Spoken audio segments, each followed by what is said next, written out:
28. 개인 카르마의 질량과 무게는 모두 다르다. 2024년 1월 14일 창조주님 메시지. 김도사 카르마에 대하여. 카르마가 무겁다고 했는가? 지금의 카르마가 언제 끝날지 걱정이 되는가? 사람, 즉 인간 1인의 카르마의 질량과 부피, 무게는 모두 다르다. 그것은 전생과 전전생 그리고 많은 시간과 공간에 연결되어 있으며 그들의 생활과 환경 그리고 직업 등에도 관련이 있다고 말해주고 싶다. 너는 이미 오랜 세월을 거쳐 많은 카르마를 소멸하고 정리했다. 너의 사명이 인간 각 개인의 사명과 다를진데 카르마 역시 그 무게와 부피와 질량 모든 것이 다르다 할 수 있지 않겠는가?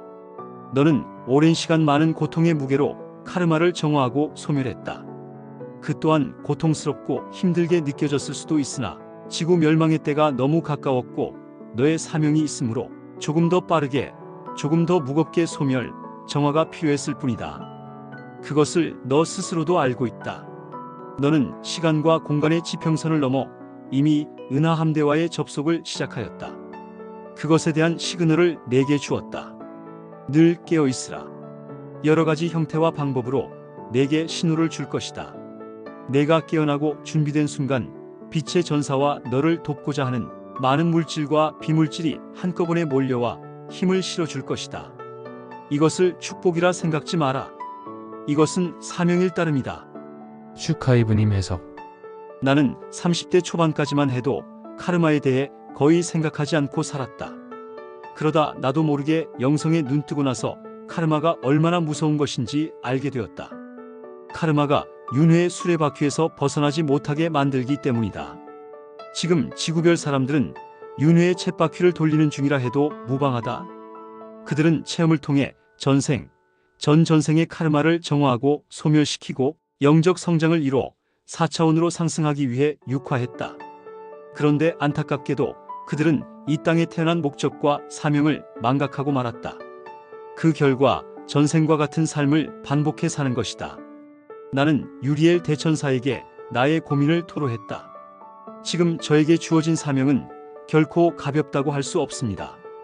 저도 살면서 이런저런 카르마를 쌓았는데 그런 제가 그와 같은 사명을 받들 자격이 있을까요? 세상에는 저보다 더 순결하고 고귀하신 분들이 많습니다. 차라리 그들에게 이 사명을 맡기는 게 맞지 않겠습니까?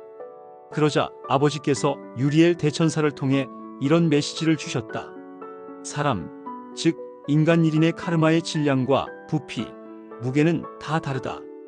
그것은 전생과 전전생 그리고 많은 시간과 공간에 연결되어 있으며 그들의 생활과 환경 그리고 직업 등에도 관련이 있다고 말해주고 싶다. 너는 이미 오랜 세월을 거쳐 많은 카르마를 소멸하고 정리했다. 나는 그 의미를 되새겨가며 이 말을 반복해 읽어보았다. 그 결과 아버지 창조주께서는 인간마다 카르마의 질량과 부피, 무게가 다 다르다고 말씀하신다는 걸 알았다. 카르마는 수많은 전생과 연결되어 있다. 비단 이번 생의 문제만은 아니라는 뜻이다. 그리고 태어나 자란 환경, 생활, 습관, 직업 등과도 관련이 있다. 나는 아버지께서 보내주신 메시지를 받곤 마음이 한없이 가벼워지는 것을 느꼈다. 나의 직업은 경제적으로 힘든 사람, 자신의 이름으로 책을 쓰고자 하는 사람들에게 나의 지식과 경험, 노하우를 전수해주는 일이다. 처음에 그들은 대부분 가르치는 자에 대한 예의를 지키고 열정적으로 책 쓰기에 임한다. 하지만 한두 달도 지나지 않아 변심하고 만다. 단 몇 개월 만에 써내지 못하면 책은 평생 쓰지 못할 가능성이 크다. 초심이 유지되기 어렵기 때문이다. 나는 내게서 책 쓰기를 배우는 사람들이 과거의 나처럼 책 한 권을 내기 위해 출판사로부터 500번가량 퇴사를 맞거나 5년이란 시간을 허비하지 않기를 바랐다. 그래서 그들의 과제를 훑어보면서 부족한 부분을 일일이 첨삭하며 채워주거나 메꿔주었다. 내게 배우는 사람 중 많은 이들은 마인드가 안 잡혀 있다. 그러다 보니 말과 행동이 다르고 주위 사람들의 눈치, 나의 눈치를 살피면서 자신이 바라는 결과를 얻으려 고만한다. 나는 이런 사람들의 비위를 맞추려 하는 대신 자극을 주려고 독서를 퍼붓곤 했다. 그런 자극을 바르게 받아들인 일부는 의식을 바꾸거나 개선하기도 했다. 반면 일부는 비싼 돈을 주고 배우러 왔는데 왜 갑질하느냐고 비난하기도 했다. 특히 이런 이들 중 내게 큰 상처를 입힌 사람들이 많았다. 그들의 공통점은 내가 가르치는 대로 따라오지 않는다는 것이었다. 최소한의 노력을 기울여 최대한의 결과를 바랄 뿐이었다. 나의 배려는 당연하게 받아들이면서도 나를 위한 배려는 조금도 하려 하지 않았다.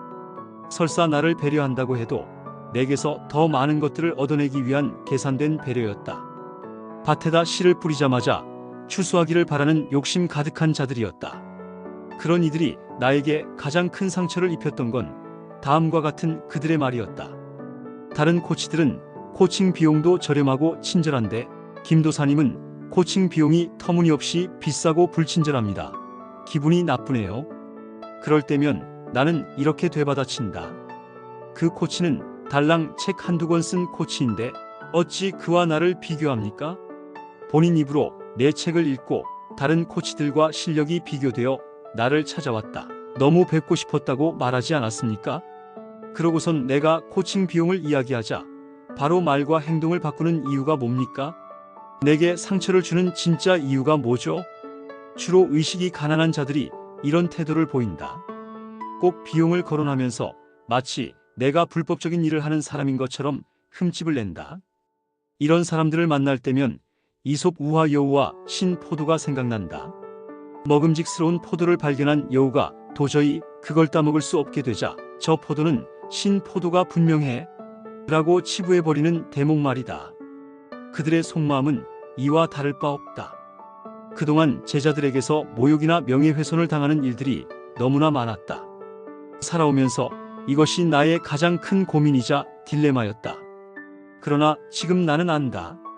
내가 온갖 상처를 입으면서 걸어온 길이 카르마를 정화하고 소멸하는 과정이었다는 걸 말이다.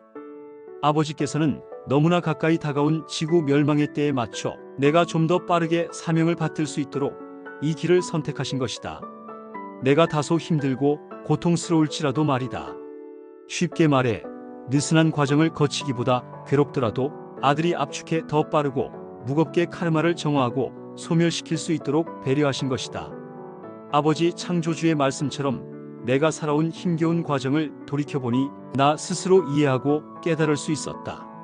나를 위한 아버지의 애정이 담긴 배려였다는 걸. 나는 몇 달 전 지구 멸망 때 건져낼 자들을 돕기 위해 지구에 와 있는 은하연합 은하함대 천군과 접속했다. 사령부에서는 대천사들과 마찬가지로 내게 시시때때로 상념을 통해 시그널과 메시지를 보내오고 있다. 나는 현재 많은 빛의 전사들이 아버지께서 마음에 심어두신 빛의 씨앗을 자각해 깨어나고 있음을 느낀다. 나는 빛의 전사들 그리고 물질과 비물질과 합심해 아버지의 뜻을 이룰 것이다. 내 생각을 다하고 마음을 다하고 목숨을 다해 사명을 완수할 것이다.